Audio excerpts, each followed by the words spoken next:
Sedih, kecewa, marah, itu pantas dilayangkan oleh pelatih Sintayong maupun seluruh ofisial di lapangan.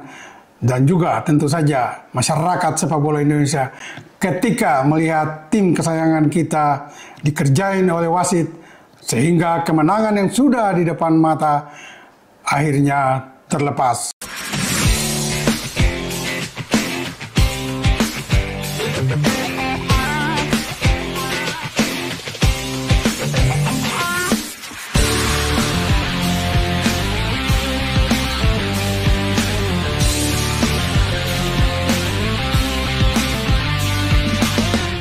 Semua rekan sahabat Rai Soccer TV, jangan lupa like, comment, and subscribe.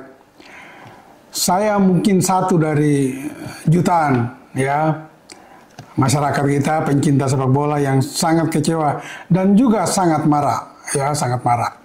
Ketika kita menyaksikan bagaimana adik-adik kita, anak-anak kita bertarung dengan penuh semangat dan unggul sampai di menit lewat injury time, tetapi waktu tetap dibiarkan oleh wasit dari Oman, Ahmed Alkaf. Dan ini yang akhirnya membuat kemenangan kita yang sudah di depan mata akhirnya terlepas. Biang dari kegagalan Indonesia meraih 3 poin penuh untuk pertama kali. Dari 3 pertandingan yang sudah dilakoni akhirnya lepas karena hanya bermain imbang 2-2 dengan Bahrain semalam. Wasit ini sebetulnya sudah terlihat terutama di menit-menit terakhir babak kedua. Dia sudah mulai berpihak kepada Bahrain. Saya katakan ini karena memang itu faktanya, apalagi ketika kita unggul lewat gol yang sangat cantik dari penyerang tengah Rafael Strike di menit 74. Setelah itu wasit mulai melihatkan keberpihakannya kepada tuan rumah Bahrain. Beberapa adegan-adegan yang sebetulnya tidak perlu diberikan free kick kepada Bahrain tetapi diberikan. Ini sudah mulai terlihat dan puncaknya wasit Alkaf ini membiarkan pertandingan berlangsung lebih dari injury time yang harusnya 6 menit bisa terjadi sampai dengan 99 menit. Sehingga gol dari Bahrain untuk menyamakan kedudukan menjadi 2-2 itu tercipta di menit 99 atau 3 menit setelah melewati injury time. Ini sangat luar biasa. Ini kelihatan sekali keberpihakannya. Jadi kemenangan kita memang dirampok oleh wasit Alkaf dari Oman. Tetapi ini juga menjadi pembelajaran bagi ofisial kita, juga bagi AFC atau pihak-pihak yang menentukan siapa wasit yang akan memimpin sebuah pertandingan penting seperti ini. Kita tahu Oman dari Jazirah Arab, sementara lawan Indonesia adalah Bahrain dari Jazirah Arab juga. Padahal Asia ini terbagi dari beberapa zona. Ada Asia Timur, Asia Tengah, Asia Barat, Asia Tenggara. Kalau Indonesia datang dari Asia Tenggara atau katakan Asia Timur, Bahrain dari Asia Barat, mengapa tidak ambil wasit dari Asia Tengah? Misalnya dari Uzbekistan, Kyrgyzstan, Turkmenistan, kan bisa. Nah ini juga yang harus menjadi pembelajaran perhatian serius dari ofisial kita. Sehingga ketika mengetahui wasit dari zona yang sama memimpin pertandingan, zona yang sama dari salah satu tim, itu sebaiknya harus diprotes, diminta supaya diganti. Itu bisa kok. Bisa. Inilah yang harus dipetik pelajaran yang sangat berharga ini. Akhirnya kemenangan yang sudah di depan mata. Andaikan saja kalau kita menang semalam, dengan merebut 3 poin, maka posisi kita ada di urutan ketiga, di bawah Arab Saudi. Dan sampai berita ini turun semalam, Jepang sementara unggul 1-0 atas tuan rumah Arab Saudi. Bahkan kalau kita menang, ada di urutan kedua karena dengan poin 5. Dan kalau Arab Saudi kalah, Arab Saudi hanya mendapat poin 4 dari 3 pertandingan. Kita poin 5. Tetapi sudahlah. Nasi sudah menjadi bubur dan kita hanya bisa mengelus dada, kecewa, marah, dan kesal. Karena Jai Itzas dan teman-teman sudah berjuang habis-habisan. Ya, sudah berjuang habis-habisan, bahkan sempat tertinggal 0-1.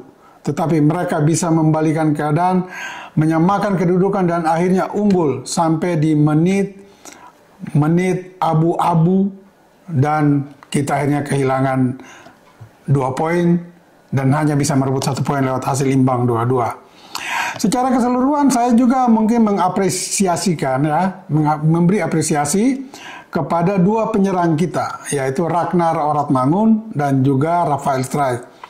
Sebelum ini saya salah satu orang yang paling gencar dan gemas ya mengkritisi ketajaman kinerja dari para penyerang, terutama Rafael Struijk dan Oratmangun yang baru bergabung kemudian. Karena mereka jarang sekali memperlihatkan permainan yang menjadi tugas mereka, yaitu bisa membuka ruang, bermain rajin, mobilitas tinggi, bergerak di semua lini di daerah 16 meter dari gawang lawan. Semalam mereka memperlihatkan bahwa mereka pantas untuk mendapat apresiasi dari kita semua, karena 2 gol kita dicetak oleh Ragnar Oratmangun dan Rafael Struijk. Ragnar mencetak gol untuk menyamakan kedudukan lewat sebuah kemelut, dan memang dia dalam posisi onside sehingga bisa menceploskan bola ke gawang dari jarak hanya sekitar 5 meter dari garis gawang, sehingga dengan tidak sulit ya, dengan mudah sekali dia bisa menceploskan bola ke gawang dan menyamakan kedudukan.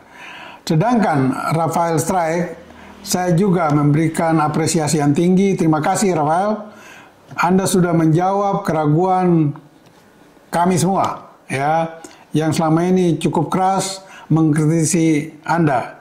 Tapi gol Anda semalam itu tidak saja membuat dan menghadirkan harapan bagi kita untuk bisa meraih kemenangan, tetapi gol itu juga memperlihatkan ketenangan Anda, naluri Anda melepaskan bola ke sudut yang sangat tepat sehingga memperdayai kiper Bahrain. Dan gol itu memang salah satu gol yang terbaik ya yang dilesatkan oleh tim kita selama ini.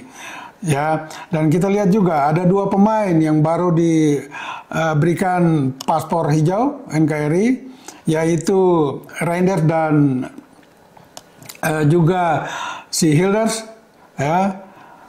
Bermain semalam dengan baik sekali ya, Eliano Reinders dan Miss Hilgers.